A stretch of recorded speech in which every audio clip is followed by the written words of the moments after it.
Last week's edition, we looked at the contribution of the local content and local participation to Ghana's economy. We looked at the challenges and we looked at the outlook of the policy. We've been joined once again by Mr. Collins Amin-Sackey, Director, Policy Planning and Mineral Title of the Minerals Commission. Good morning, sir, and welcome. Good morning. Last week you mentioned that there is a new local content and local participation regulation 2020. What's the rationale behind bringing this on board? And let's do that by, first of all, let's do that recap of what we did last week. We talked about what it means for Ghana's economy, what it means for the gaps that the Ghanaian companies will fill in the system, and then how much money it will bring us. We also looked at some of the challenges. So let's recap that and rope that into the rationale for why this new mining regulation is important. Okay. Thank you very much. I think I said last week we had a law in place which was passed in 2012, and that was it was a general law. We call it the Minerals and Mining General Regulation. General in the sense that it was not dealing with just local content, but it was dealing with other regulations as well as local content. So we felt that we could have a dedicated local content document, a document which only contains local content issues. So that was one of the reasons that led us to deciding on getting a local content and local participation regulation 2020. The second part was that, as I said, the first one was passed in 2012. After working with that, implementing it for 8 years, we saw that there were certain challenges that you alluded to. We talked about that last week. There were certain opportunities that we also identified, and we felt that we could have a new local content and local participation law which will be able to address the challenges that we saw in the implementation of the previous one, and then also probably the opportunities that we identified, how we could also put that in the new local content and local participation regulation. So that was the two reasons. I think the third one could probably be the fact that in the first one there was no issue on gender responsiveness. Luckily, in the current one, we're able to have something on gender responsiveness. What does that mean? In the sense that when companies are engaging people, when they are submitting their report to the Minerals Commission on the implementation of it, we want to see things on women in mining, gender issues. How many, if you are engaging people, how do you take into consideration the fact that there should be some form of gender balance, even though we know that mining previously seems to be the men kind of thing. But these days we have women in mining, and we want to see how we could put gender issues in mining. So that was one of the things. And as I said, there were a number of new things that have been introduced in the current one. The first, we talk about services which were not in the old one, which we said that we have brought it into the new one so that it could be done by Ghanaians. We talk about the haulage services, we talk about the catering services, we talk about the security services, the supply of food and other things to the mining industry. These were things that were not in the old one, but we felt that we should have it in the new local content so that we'll be able to get Ghanaians into provision of such services. There were new rules, certain rules, which in practice were saying that, yes, reserve such rules for Ghanaians. But those were done in practice. We felt that now it is good to document that in the regulation. Things like human resource and related rules, where in the past years we would say that, no, don't engage an expatriate in a human resource rule. But now we have it in the regulation. It is law, and you need to abide by them. The corporate affairs rules, which, yes, we now also have it in the new local content. There are the general manager rules, which I talked about the other day, that yes, you can have general manager who is an expatriate at the commencement of your operations. But 3 years after the commencement of your operation, you need to localize that role and fill it with a Ghanaian. My manager role is completely Ghanaian. It should not be at any point in time, right from the beginning of your operation. The mine manager role should be reserved for Ghanaian. Finance, accounting, related services are to be reserved for Ghanaians. So these are some of the roles that were not in the first one, but we have brought them on board in the second or the current local content issues. Apart from that, there are certain key services. For instance, technical and engineering services.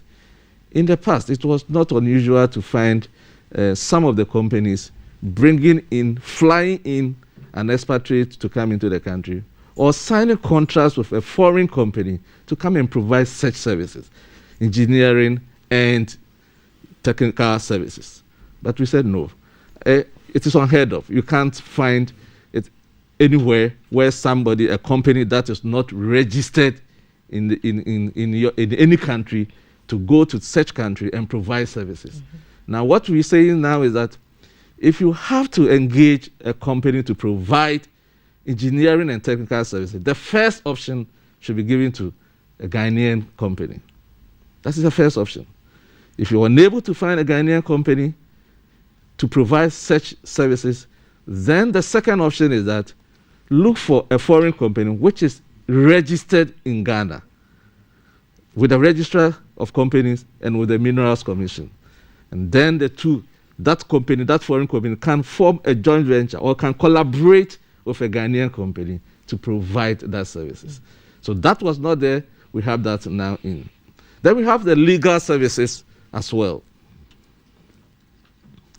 What the new laws seeks to do is that you cannot, it was going on, you can find a company bringing in a foreign lawyer to come and help them in dealing with legal issues in the country. Sometimes they hire them under compliance officers. But what we're saying now is that if you have to engage somebody for legal services, the person must be someone who is licensed or certified to do so or to practice in Ghana. Mm.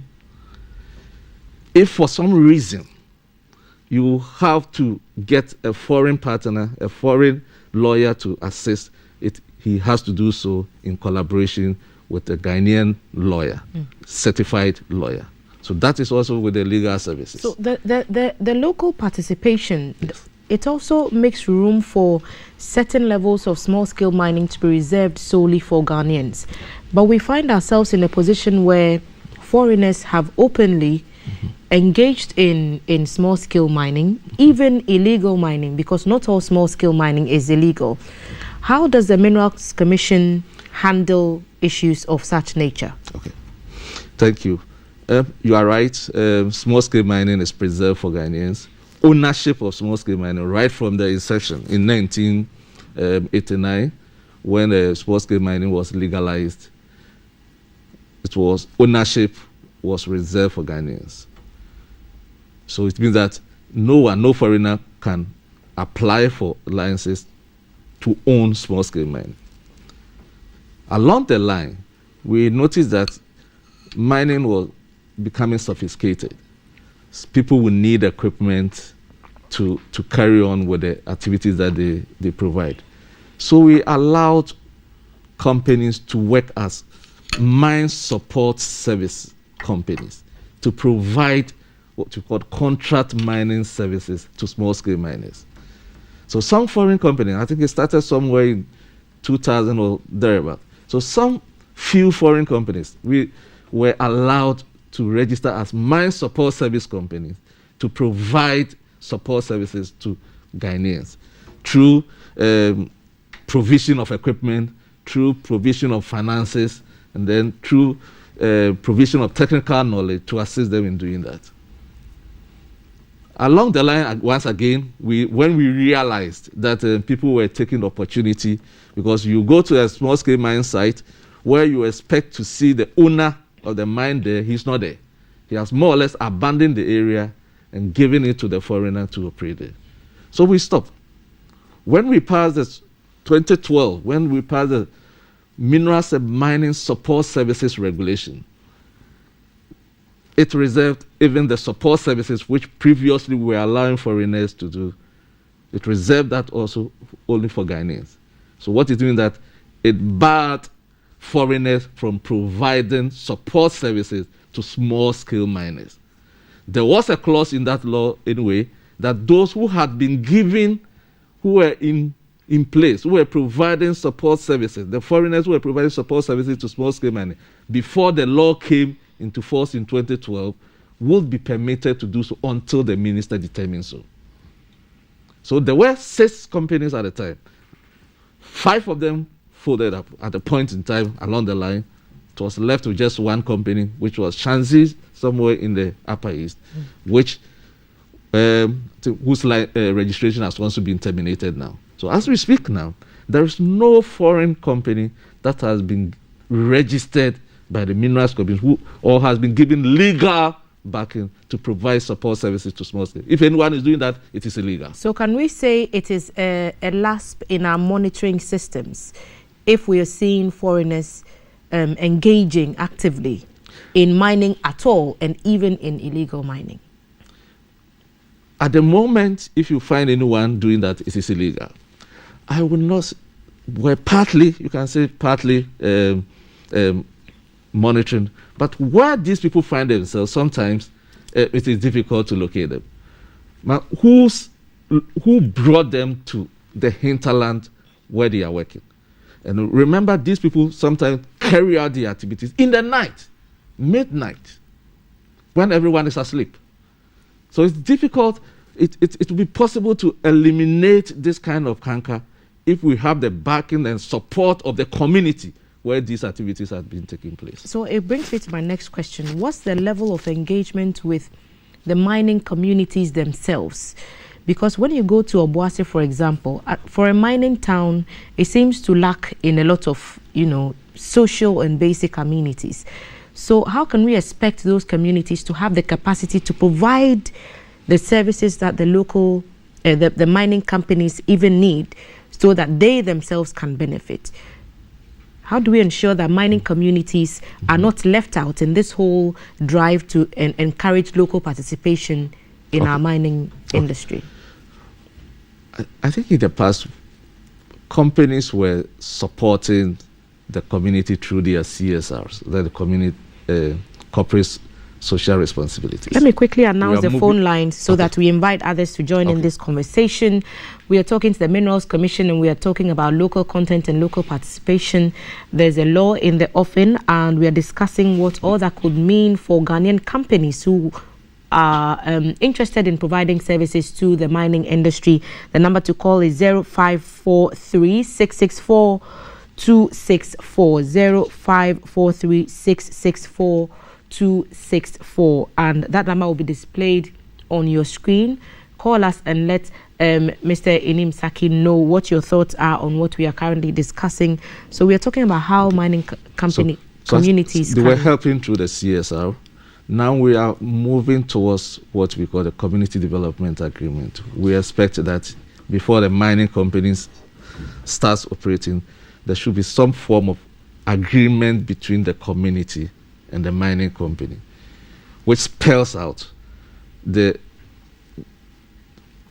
obligation of the mine, what the community expects from the mining company, and then in terms of development, and it could be probably getting an institution available so that we can train our own, so that they can feed into the mine whenever there is an industry to get labor for the mine.